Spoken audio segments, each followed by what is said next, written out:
साथ संगत जी, प्रेम से कहना धन निरंकार जी। एक नई साखी के साथ स्वागत है आप सभी का आपके ही अपने चैनल पर। हमारी आज की साखी का शीर्षक है भंडारा। चलिए सुनते हैं आज की ये साखी। साथ संगत जी, तुलसीदास जी उस समय वृंदावन में ही ठहरे थे। वो भंडारों में विशेष रुचि नहीं रखते थे, लेकिन भगवान शंकर ने गोस्वामी जी से कहा कि आप भी नाभा जी के भंडारे में जाएं। तो तुलसीदास जी ने भगवान शिव शंकर की आज्ञा का पालन किया और नाभा जी के भंडारे में जाने के लिए चल दिए। लेकिन थोड़ी देर हो गई। जब गोस्वामी जी वहां पहुंचे तो वहां संतों की बहुत भीड़ थी। उनको कहीं बैठने की जगह नहीं मिली, तो जहां संतों के जूते चप्पल पड़े थे वो वहीं बैठ गए। अब सभी संत जन भंडारे का आनंद ले रहे थे और अपने अपने पात्र साथ लाए थे जिसमें प्रसाद डलवा रहे थे। आज भी वृंदावन की रसिक संत भंडारे में अपने अपने पात्र लेकर जाते हैं। तुलसीदास जी तो कोई पात्र ही नहीं लाए थे। अब भंडारा भी था तो खीर का था, क्योंकि हमारे बांके बिहारी जी को खीर बहुत पसंद है। आज भी राजभोग में 12 महीने खीर का ही भोग लगता है। अब जो प्रसाद बांट रहा था वो गोस्वामी जी के पास आए और कहा, बाबा तेरो पात्र कहाँ है, तेरो बर्तन कहाँ है। अब तुलसीदास जी के पास कोई बर्तन हो तो वो जवाब दे। उसने कहा कि बाबा जाओ कोई बर्तन लेकर आओ, मैं किसमें तो ही खीर दूं। तो इतना कहकर वो भंडारा बांटने वाला चला गया। थोड़ी देर बाद फिर आया तो देखा कि बाबा जी वैसे ही बैठे हैं। फिर उसने कहा, बाबा मैंने तुमसे कहा था कि बर्तन ले आओ, मैं तो ही किसमें खीर दूं। इतना सुनते ही तुलसीदास जी मुस्कुराने लगे और वहीं पास में एक संत का जूता पड़ा था। वो जूता परोसने वाले के सामने कर दिया और कहा, इसमें खीर डाल दो।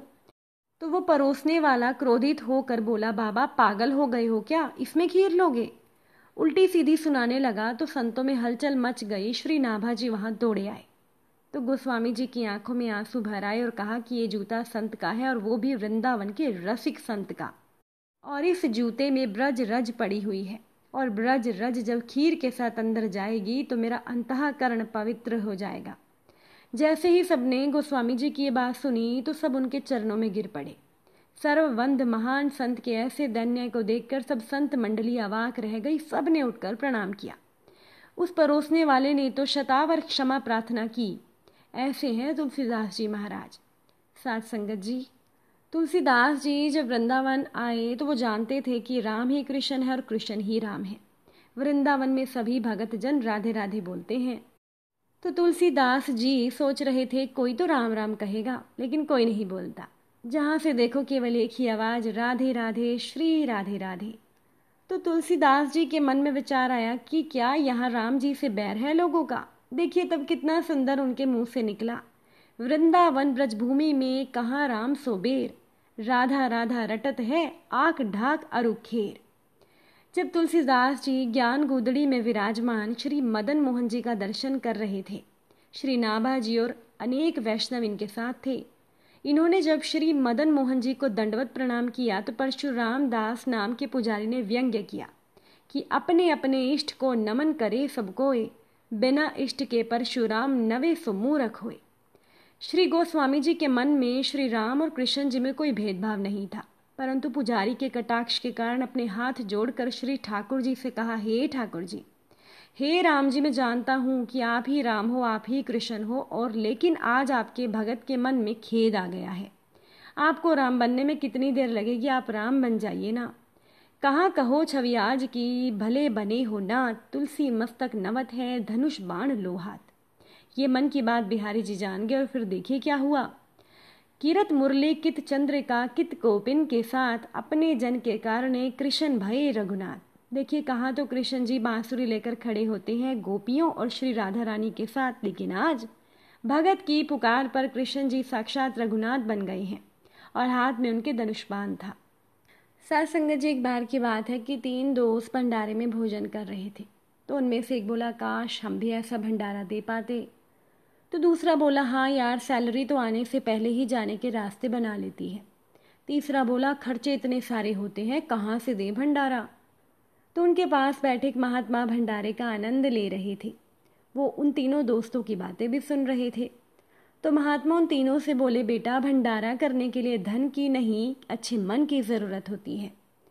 तो वो तीनों हैरान होकर महात्मा जी की ओर देखने लगे। महात्मा जी ने सभी की उत्सुकता को देखकर हंसते हुए कहा, बच्चों तुम रोज 5-10 ग्राम आटा लो और उसे चींटियों के स्थान पर खाने के लिए रख दो। देखना अनेकों चींटियां और मकोड़े उसे खुश होकर खाएंगे, बस हो गया भंडारा। चावल दाल के कुछ दाने लो, उसे अपनी छत पर बिखेर दो। एक कटोरे में पानी भरकर रख दो, चिड़िया कबूतर आकर खाएंगे, बस हो गया भंडारा। गाय और कुत्ते को रोज एक एक रोटी खिलाओ और घर के बाहर उनके पीने के लिए पानी भरकर रख दो, बस हो गया भंडारा। ईश्वर ने सभी के लिए अन्न का प्रबंध किया है। ये जो तुम और मैं यहाँ बैठकर पूरी सब्जी का आनंद ले रहे हैं ना, इस अन्न पर भगवान ने हमारा नाम लिखा हुआ है।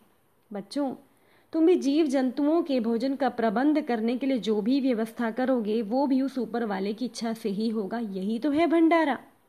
महात्मा बोले, बच्चों जाने कौन कहाँ से आ रहा है और कौन कहाँ जा रहा है, किसी को भी पता नहीं होता, और ना ही किसको कहाँ से क्या मिलेगा या नहीं मिलेगा ये पता होता। बस सब ईश्वर की माया है। तो तीनों युवकों के चेहरे पर एक अच्छी सुकून देने वाली खुशी छा गई। उन्हें भंडारा खाने के साथ साथ भंडारा करने का भी रास्ता मिल चुका था। साथ संगत जी, ईश्वर के बनाए प्रत्येक जीव जंतु को भोजन देने के ईश्वरीय कार्य को जन कल्याण भाव से निस्वार्थ करने का संस्कार हमें तो बाल्यकाल से ही मिल जाता है, और यही है हमारी संस्कृति। साथ संगत जी, एक होटल में एक आदमी दाल रोटी खा रहा था। अच्छे खासे परिवार का बुजुर्ग था। तो खाना खाने के बाद जब बिल देने की बारी आई तो वो बोला कि उसका पर्स घर पर रह गया है, थोड़ी देर में आकर वो बिल चुका जाएगा। तो काउंटर पर बैठे सरदार जी ने कहा, कोई बात नहीं, जब पैसे आ जाएं तब दे देना। और वो व्यक्ति, वो बुजुर्ग वहाँ से चला गया। तो वेटर ने जब ये देखा तो उसने काउंटर पर बैठे सरदार जी को बताया कि ये आदमी पहले भी 2-3 होटलों में ऐसा कर चुका है और ये पैसे देने भी कभी नहीं आता। तब इस पर सरदार जी ने कहा कि वो केवल दाल रोटी खा कर गया है, कोई कोफ्ते शाही पनीर नहीं खा कर गया। उसने अय्याशी करने के लिए नहीं खाया, केवल अपनी भूख मिटाने के लिए खाना खाया। और वो इसे होटल समझ कर नहीं आया था, वो तो इसे गुरुद्वारा समझ कर आया था। और हम पंजाबी लोग भंडारे के या लंगर के पैसे नहीं लेते। तो साथ संगत जी, कभी भी किसी को कुछ खाना खिलाने का मौका मिले, ऐसा दान पुण्य करने का मौका मिले तो ऐसे कर्म ज़रूर करें। देखना आपको अपार प्रसन्नता मिलेगी।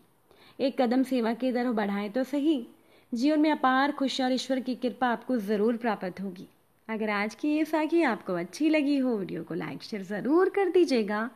आप सभी से फिर मुलाकात होगी नई साखी के साथ। तब तक के लिए खुश रहिए, सेवा सिमरन सत्संग कीजिए, सतगुरु माता जी के चरणों से जुड़े रहिए। प्रेम से बोलिए धन निरंकार जी।